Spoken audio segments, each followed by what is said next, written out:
Well, what we did was we followed the PBS prescribing records of 192,000 people in the 6 years leading up to the Catalyst program and then for an 8-month period afterwards.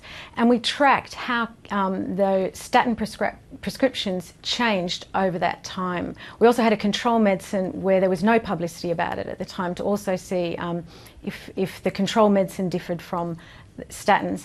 And what we found was really in the very short period of time, like 1 or 2 weeks following the statin program, Catalyst, there was around a 2.6% drop in statin prescribing.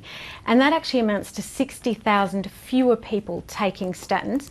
That includes people who'd stopped their statins and also people who never took it up. And what we also found was that deficit in use of statins persisted for the full 8-month period after the Catalyst program aired. We found that the drop in statins was really quite sudden. It amounted to 14,000 fewer prescriptions each week, and it really did coincide with the Catalyst program. What was, I don't know if you can categorise generally, but perhaps from your own point of view, the response of the research community to that program at the time? Well, I think that people were quite surprised to see something of that quality come out of the ABC. The ABC has a really good reputation for health reporting and science reporting in general. And I think, as you've mentioned on the program, it did really deviate from the ABC standards. I think people were also very concerned at the time that the program might influence people's use of statins. And they are recommended for people who are at moderate to high risk of heart disease.